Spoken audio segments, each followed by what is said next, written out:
ស្ដីបងប្អូនថ្ងៃនេះខ្ញុំចង់បង្ហាញអំពីការប្រើប្រាស់នៅ Digital Multimeter បាទឧបករណ៍នេះមានតួនាទីសម្រាប់វាស់ភ្លើង AC DC ឬក៏គ្រឿងបរិក្ខារផ្សេងបាទឬក៏វាស់ចរន្តជាដើមដែលភាសាជាងហៅថា ohmmat បាទឧបករណ៍នេះមានរុន3សម្រាប់ដោតហើយខ្សែខ្មៅតែងតែដោតនៅអក្សរខមហើយយើងវាស់ភ្លើងឬវាស់អូមចរន្តឌីយ៉ូតឬខ្សែចម្លងយើងដោតខ្សែក្រហមនៅទីនេះបើសិនបើយើងចង់វាស់ចរន្ត DC ហើយនិង AC 20 អាំពែចុះទៅយើងដោតនៅទីនេះ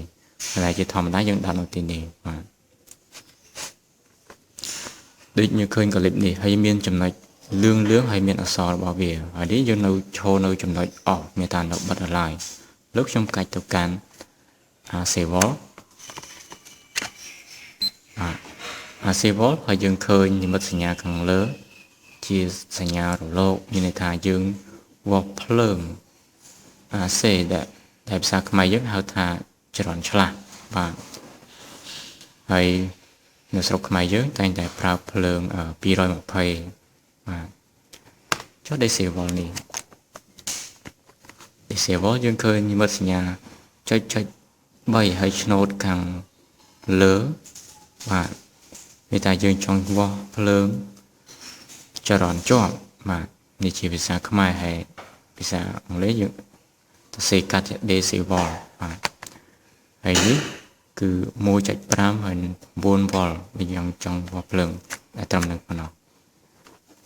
ហើយយើងឃើញសញ្ញាយ៉ូតអូមនិងសញ្ញារលកមានតែយើងចង់វាស់ខ្សែចម្លងហើយយើងឃើញខាងលើទៅសេថាអក្សរ M មានថាហើយមើលសញ្ញាមួយទៀតអូមមានថា សំទោស mega ohm ដែលយើងអាចវាស់រេស្តង់រហូតដល់តម្លៃ mega ohm ซึ่งបើយើងចង់វាស់ផ្សេងយើងអាចចុចចំណុចកណ្ដាលដែលមានសរសេរថា ohm រលកហើយនឹងយ៉ូតយើងចុចមក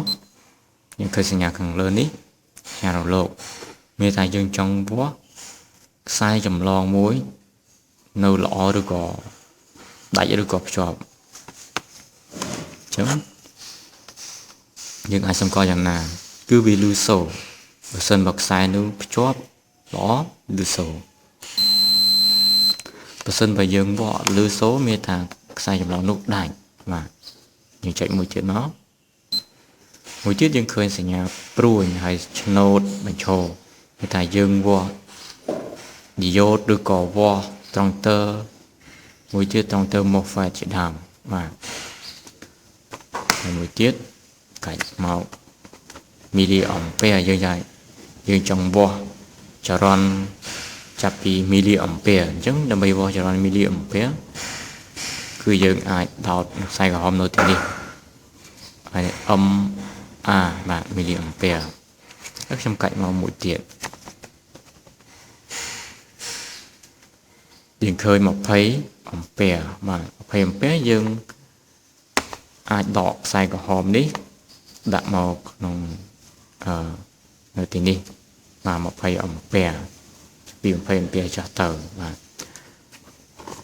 ហើយយើងអាចវាស់ចរន្តជា DC ហើយនិង AC ផងដែរបាទហើយយើងឃើញមួយទៀត beta ហើយអក្សរ H បាទមានអីដែរមានន័យអ្វីប្រសិនបើយើងវាស់មួយនៅឧបករណ៍ណាមួយឬក៏វាស់ភ្លើងដើម្បីមើលឲ្យវាតម្លៃនៅថេនោះយើងចុចវាឃើញលេខ0នៅដែរអត់ប្រែប្រួល01212 អីទេបាទអញ្ចឹងខ្ញុំសង្ឃឹមថាបងប្អូននឹងអាចចេះប្រើនៅ Digital Multimeter ឬក៏ ohmmat នេះបាទហើយឧបករណ៍នេះមិនសូវជាពិបាកប្រើទេចំពោះ Digital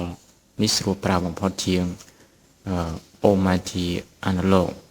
ហើយឧបករណ៍នេះបើយើងដោតខុសឬក៏ប្រើប្រាស់ខុសវាអត់ខូចទេប៉ុន្តែគ្រាន់វាមានបញ្ហាតិចតួចវាអាចលំអៀងនៃការវាស់របស់យើងនៅពេលក្រោយបាទដូច្នេះទោះយើង ប្រើឧបករណ៍នេះថាល្អយ៉ាងណាក៏ដោយប៉ុន្តែសូមប្រុងប្រយ័ត្នដែរនៅពេលប្រើឧបករណ៍នេះជៀសវាងពីការខូចផ្សេងអរគុណច្រើនសម្រាប់ការតាមដាននៅវីដេអូនេះ